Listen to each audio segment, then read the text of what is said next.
আমি ভিডিও করব। তোমার দেখা যাচ্ছে, আমার দেখা যাচ্ছে। সবাইকে গুড মর্নিং বলে দাও তো। Good morning. Good morning. Good morning. এত কষ্ট করে ভিডিও করে এডিটিং করে ক টাকা আর পাচ্ছি ইউটিউব থেকে। সেই তো $100 করতে করতে একদম মাথার ঘাম বেরিয়ে যাচ্ছে, পায়ের জুতো ছিঁড়ে যাচ্ছে, কিন্তু তাও ভিউজ হচ্ছে না। তাই ভাবছি শর্টকাট কোনো পদ্ধতি অ্যাপ্লাই করতে হবে। শর্টকাট পদ্ধতি কি? শর্টকাট পদ্ধতি হচ্ছে ভিক্ষা চাইতে হবে। ভিক্ষা এমন একটা জিনিস, শরীরের কোনো পরিশ্রম নেই, শুধু একটু মান সম্মান, যাজ্ঞা, তাতে কি হয়েছে, কিন্তু অ্যাকাউন্টে পয়সা তো ঢুকবে, তাই না? তো সেই জন্য আমিও ভাবছি এবারে ভিক্ষাবৃত্তি করব আর চুপ করে বসে থাকবো। কেন কি দেখছি ইউটিউবে অনেকই অশিক্ষিত, মূর্খ, ডালকাটা কাপুরুষ এসেছে, আর তারা দিনের পর দিন ভিক্ষা করে তাদের নিজেদের স্বপ্নগুলো পূরণ করছে। কেন আজকে এ কথা বলছি? তো চলো ভিডিওটা শুরু করি। Hey guys, welcome back to my channel. কেমন আছো তোমরা সবাই? আশা করছি তোমরা সবাই খুব ভালো আছো, সুস্থ আছো। তোমাদের ভালোবাসায়, ঈশ্বরের আশীর্বাদে আমরাও সবাই বেশ ভালো আছি। তো বন্ধুরা, তো বরের একটা ফোন আসলো, তাই আমি ঘরে আসলাম। বাইরে বসে কিন্তু ভিডিওটা বেশ ভালো হচ্ছে, কারণ কালো কালো দেখাচ্ছে। তো যাই হোক, যেটা বলছিলাম সেটা হচ্ছে, তোমরা এতক্ষণে প্রচুর লাইভ, প্রচুর ভিডিও দেখে বুঝেই গেছো আমি কি নিয়ে কথা বলছি। আর সেটা হচ্ছে যে একটা বড় চ্যানেল কিভাবে ভিক্ষাবৃত্তি করেছে, এবং সেই বড় চ্যানেলটাকে ভিক্ষা পাইয়ে দেওয়ার জন্য একটা কন্ট্রোভার্সি চ্যানেলও কিন্তু তার সাথে যুক্ত হয়ে সেও বেশ কিছু টাকা ইনকাম করেছে। আজকে সেই গল্পই তোমাদের কাছে বলবো। তার আগে একটা কথা বলে রাখি, ওয়াইটিতে আমি এসে একটা জিনিস বুঝেছি, যখন কোনো বড় চ্যানেলের সাথে কোনো কন্ট্রোভার্সি চ্যানেল বা নর্মাল কোনো ব্লগ চ্যানেলই বলো না কেন, তার সেই খারাপ সময়ে বা তার সেই গদগদ ভাব এই জন্য বলছি, কেন কি দেখো, ওই সময়টা ওর তো খারাপ সময় ছিলই, কেন কি বউ পালিয়ে গেছিলো, বউকে বিক্রি করে করে টাকা ইনকাম করছিল। তারপর গদগদ সময় এই জন্য বলছি, কেন কি অনেক তো বান্ধবী জুটেছিল গল্প করার জন্য। তো সেই সময়ে কন্ট্রোভার্সি চ্যানেলের সাথে তার একটা ভালো সম্পর্ক হয়, এবং কন্ট্রোভার্সি চ্যানেলের যে দিদি, সেও কিন্তু খুব তাকে হেল্প করে, সব কিছু দিক দিয়ে তাকে বুদ্ধি দেয়। আর তারপর এখন সে তার ঠাকুমার ঝুলি নিয়ে বসেছে আমাদেরকে গল্প শোনাতে। এবার ব্যাপারটা হচ্ছে যেটা বন্ধুরা, সেটা হচ্ছে যে এই যে বউ বেচুনি বউকে তো একদম মানে কি বলবো, পুরো পাবলিকের সামনে বেচে নিচুড়ে টাকা ইনকাম করেছে। তারপর সবাই ভাবছিল মেয়েটাই খারাপ, না জানে টিনাকে, আজ নাম নিয়েই বলছি, টিনাকে কত নোংরা নোংরা কথা গালি দিয়েছে, কত মানে খারাপ কথা বলেছে। আর আজকে দেখো সেও এরকম ঘোমটার পেছনে খ্যামটা নাচ শুরু করেছে। কত বান্ধবীর সাথে গল্প, হ্যাঁ ঠিক আছে, কত বান্ধবীদের সাথে গল্প, কত ইন্টু পিন্টু কথাবার্তা, তার জন্য একটা আলাদা রুম, তার জন্য রুমের ভেতরে সিসিটিভি ক্যামেরা, মানে কি বলবো, একটা রাজকীয় ব্যাপার। ঠিক আছে, একটা রাজকীয় ব্যাপার। কি করে, সারাদিন গাছের ডাল কাটে, ঘর মোছা, বাসন মাজা, এইসব কাজ করে। একটা বয়স্ক মহিলা ওর বাড়িতে রান্না করে খায়, ও যা ইনকাম করে তাতে করে একটা কাজের বউ রাখতে পারে, কিন্তু সে রাখেনি। মা আছে তো, মা খেটে খাওয়াবে। আজকে ওর দিদির কথাগুলো সম্পূর্ণভাবে সত্যি হয়ে যাচ্ছে। একটা সময় ওর দিদি কিন্তু বলেছিল যে আমার মা, বাবার কথা বলেনি, মা আর ভাই সুবিধার মানুষ না। তখন ওর দিদিকেও কিন্তু অনেক কথা শুনতে হয়েছিল। আজ অক্ষরে অক্ষরে প্রমাণ হয়ে যাচ্ছে যে ওর দিদি সেদিন কথাগুলো সব সত্যি বলেছিল, আর এই ভাই কতটা কালপিট আর এই মা কতটা কালপিট। ঠিক আছে, তো বন্ধুরা, সত্যি কখনো চাপা থাকে না। আর আমি ওয়াইটিতে এটাই দেখছি, যখন যে যার সাথ দেয়, পরে সে সেটাকেই ভাঙিয়ে খায়। এটা আমি ম্যান্ডির টাইমেও দেখলাম আমাদের সোনা দিদি ভাইকে।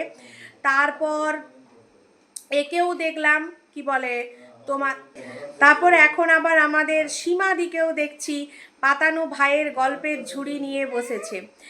বন্ধুরা মানে কি বলবো, এখানে বলার আমার অনেক কিছুই আছে। এই ভিডিওটার আমি আরও একটা পার্ট 2 নিয়ে আসব, তার কারণ গল্পের ঝুড়ি ভর্তি আমাদের কাছে গল্প দেয়া হয়েছে, এবং সেই ঝুড়িতে কতটা সত্যি কতটা মিথ্যা, কে কতটা জল খেয়েছে সবটাই তোমাদের সাথে শেয়ার করব।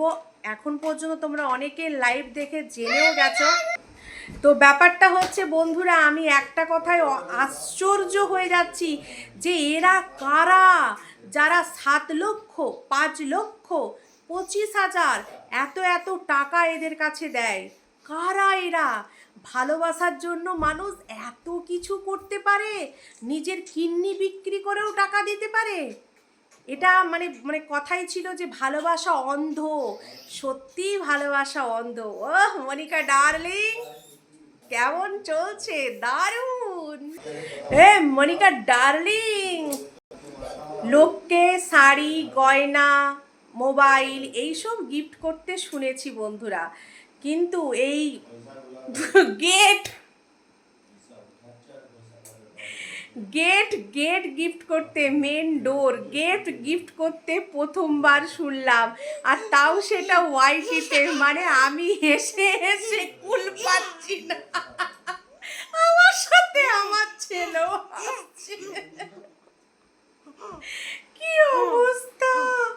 ওগো তোমরা কারা গো, এত এত পয়সা এদেরকে দিয়েছো ওই নাড়ু গোপালটাকে দেখে? দেখো আমার ঘরেও একটা নাড়ু গোপাল আছে, কেউ প্লিজ আমাকেও দাও না, আমার খুব টাকার প্রয়োজন। দেখো ঘর দুয়ারগুলো ফেটে যাচ্ছে, রং করতে হবে ওই বারান্দা টারন্দাগুলো, অনেক টাকার দরকার। তোমরা প্লিজ আমাকে, আমার 25,000 টাকা হলে হয়ে যাবে, আমার 5 লাখ 7 লাখ চাই না, বুঝেছো? তাহলে কিউআর কোডটা দিয়ে দেবো, তোমরা পাঠিয়ে দিও। হ্যাঁ হ্যাঁ পয়সা দিবে, ঠিক বলেছো, আমাদেরকে পয়সা দেবে। আরেকটা কথা তোমাদেরকে বলি, এই যে সীমাদি বলছে যে এই যে তোমরা বলছো এত টাকা দিয়েছে এত টাকা দিয়েছে, এই টাকার তোমাদের কাছে কোনো প্রুফ আছে? কোনো প্রুফ নেই, খালি 19,000 টাকার প্রুফ রয়েছে, বাকি আর কোনো প্রুফ নেই। তো এখানে তোমাদেরকে মেন গল্পটা বলি। 19,000 টাকা যে দিয়েছে, না না না লাগবে না, 19,000 টাকা যে দিয়েছে সে স্ক্রিনশটটা দিতে পেরেছে, তার কারণ তার টাকাগুলো হচ্ছে ব্ল্যাক মানি না, ঠিক আছে, সাদা টাকা। আর বাকি 7 লাখ 5 লাখ যারা দিয়েছে তাদের টাকাগুলো হচ্ছে কালো টাকা। সেই কারণেই তারা মুখ খুলতে পারছে না, মানে কাঁটাটা তাদের এখানে ঢুকে আছে, না এদিকে যাচ্ছে না ভেতরে ঢুকছে, না বেরোচ্ছে না ঢুকছে। আর তাদের কাছে এতটাই ব্ল্যাক মানি আছে যে তাদের কাছে 5-7 লাখ টাকাটা কোনো বড় ব্যাপার নয় বন্ধুরা, বুঝেছো?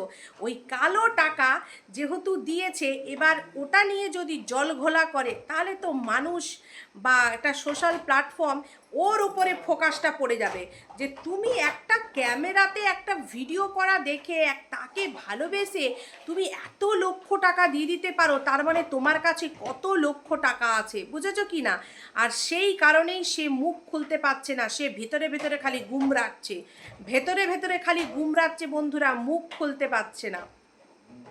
আমাদের মতো নর্মাল মানুষ বা তোমরা যারা আমার ভিডিও দেখছো তোমাদের মতো নর্মাল মানুষ, মানছি তোমাদের বাড়িতে প্রত্যেক মাসে যদি 5 লক্ষ টাকাও ইনকাম হয়, তবুও তোমরা কোনো মানুষকে শুধুমাত্র ফোনে ভিডিওর দেখে ভালোবেসে 5 লাখ 7 লাখ টাকা দিয়ে দেবে?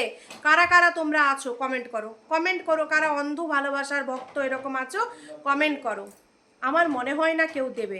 এখানে কিছু তো ব্যাপার রয়েছে, ঠিক আছে? ওরও বউ চলে গেছিলো, ও মিষ্টি মিষ্টি গল্প করেছে, এবং যে টাকা দিয়েছে তারও হয়তো বর বয়স হয়ে গেছে, বা বর বাইরে থাকে, বা বর বউকে ঠিকমতো পাত্তা দেয় না, দুজনে খুব চ্যাটিং প্লটিং ভিডিও কলে খুব গল্প হয়েছে, সেই কারণেই এত এত টাকা দিয়েছে। আর দেখবে যাও সে টাকা যে এত দিয়েছে সেটা হয়তো তার ফ্যামিলিতে কেউ জানে না। আর সেই অনেক টাকা সেই কারণেই সে কিন্তু বলতে পারছে না যে আমি দিয়েছি 7 লাখ টাকা। আর সেই কারণেই কন্ট্রোভার্সি ক্রিয়েটার ছাতি ফুলিয়ে বলছে বল কাকে টাকা দিয়েছি বল, কে টাকা দিয়েছে বল, সিন্ডিকেট টাকা কি করে হবে, গিফট গেট গিফট, পালং গিফট, সব কিছু গিফট। আমাদের সীমা দিদি সব কিছু কথা বললেও ও কিন্তু টাকার গল্পে যাচ্ছে না। ওই 19,000 যে স্ক্রিনশট পাঠিয়েছে এছাড়া কোনো গল্পে যাচ্ছে না। তার কারণ কি? কারণ বিড়ালও যদি মাছ একটু চেখে দেখে, বিড়াল কি বলবে আমিও মাছ খেয়েছি বা কতগুলো মাছ ছিল সেই হিসেব কি বিড়াল দেবে? দেবে না। তো এটাই হচ্ছে ব্যাপার বন্ধুরা। চলো আরও ঠাকুমার ঝুলির গল্প আসবে আর আরও আমরা বলবো। আরেকটা কথা বলে রাখি, দেখো এখানে কেউ কাউকে দোষ দিয়ে পারবে না, তার কারণ এর বউ ছিল না, এও গল্প করতে রেডি ছিল। আর তোমাদেরও খেয়ে দেয়ে কাজ নেই, এর শুকনো এই চোখ পিটপিটানি লোকটাকে কি দেখে ভালোবাসা উতলে উঠেছিল যে এর সাথে ভিডিও কলে প্রেম করে করে তোমরা এত এত টাকা দিয়েছো। এইসব যে বলছে না নাড়ু গোপালের জন্য, মানে ওর বাচ্চাটার জন্য, আমি বিশ্বাস করি না, ঠিক আছে? ওই বাচ্চা দেখে কেউ পয়সা দেয়নি, যারা পয়সা দিয়েছে তারা রীতিমতো ওই বউ বেচুনির সাথে চ্যাটিং করেছে, ভিডিও কল করেছে, ওরাও ওদের নিজেদের মতো করে নিজেরা মজা নিয়েছে, তবেই গিয়ে এতগুলো টাকা ওরা গুনে দিতে পেরেছে। তো চলো ভিডিওটা এখানেই শেষ করলাম, আবারও আসবো সন্ধেবেলা। সবাই ভালো থেকো, সুস্থ থেকো, দেখা হচ্ছে নতুন একটি ভিডিওর সঙ্গে। ততক্ষণের জন্য সবাইকে টাটা করো।